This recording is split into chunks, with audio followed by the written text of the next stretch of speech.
Hey YouTube, we're back with video number 3. Today I want to talk about how to achieve balance at university or in medical school. Basically, when you leave high school and you go to university, your responsibilities are going to skyrocket. You won't have your mom and dad around to do a lot of the things that they usually did for you. Now you have to do your own laundry, you need to cook your own food, take care of your own transportation. So a lot of things change. Trying to find that balance is probably the hardest thing that you can do. But once you do find it, it makes all the other aspects of your life so much easier. So how do you balance all these different parts of your life while still succeeding at school? I'm going to break this video down into 7 different subtopics: academics, time management, socializing, relaxation, relationships, food, and exercise. I think those 7 are going to encompass most of what you'll be balancing at university, and it's a good place to start. We can't talk about any of the other 6 things without starting off with time management. Time management skills are going to be essential at university.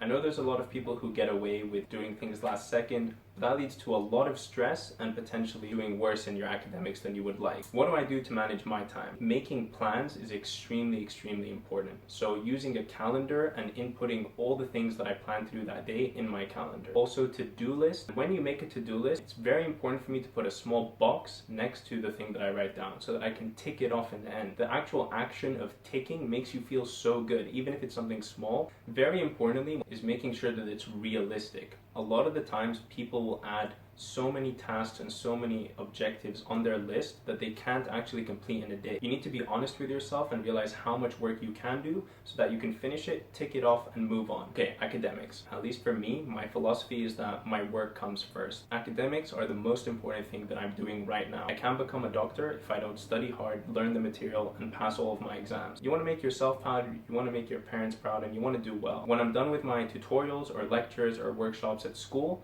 I make sure that I put in a certain number of hours to do my work, whether that's at the library or at home. Okay, let's talk about food.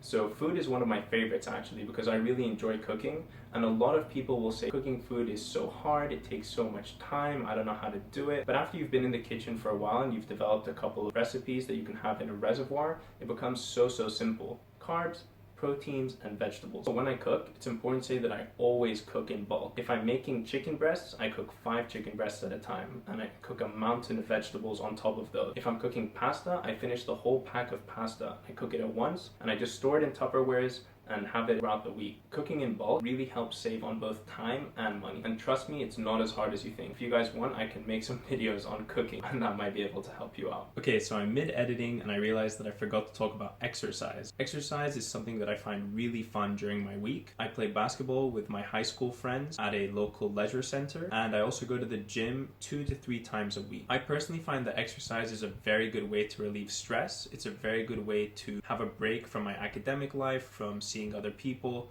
It's that alone time that you don't really get with a lot of other activities, and it helps me restart my day. So I spent almost 2 years in my undergraduate degree telling myself that I didn't have time and I was working too hard to go to the gym. I find that you have to make time for the gym around all of your other schedules. There's always going to be an excuse for you not to go. There are literally no negative consequences from going to the gym. You feel better about yourself physically, your mental health improves, and you're going to look better. So you might as well go. Socializing and going out with friends. So at university, more often than not, you're going to find that there's a flat party going on every single night. And if there isn't a flat party, your friends want to go out for drinks or they want to go to the latest club. It's just a natural part of university. So how do you decide what to do? The truth is that you need to socialize. You need to go out with friends, you need to have fun, and you need to enjoy yourself. It's a really sad life if you have no one to share your experiences with. A really important thing that I had to learn was how to say no. I think that's really important because it can be really easy to give into peer pressure, and sometimes that can put you in a lot of trouble. If you find that you're really strapped for time, do things with your friends that you would normally do anyway.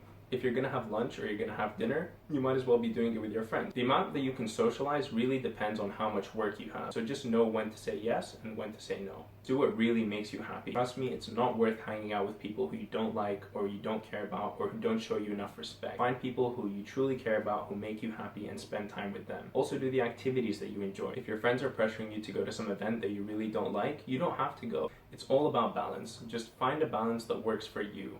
Okay, so relaxation. You need to take that time for yourself to just chill out, to relax, to have fun alone. Sometimes that could just be watching videos in your bed, and that could be going for a walk. Maybe you like to watch a movie in the cinema. Whatever it is, just make sure you give yourself that time. I know for me, unless I'm in exam period, the last 1.5 to 2 hours before I sleep is spent completely in entertainment. It doesn't have to be alone, but I'm just chilling. I'm relaxing. I'm not thinking about work. I'm not doing any work.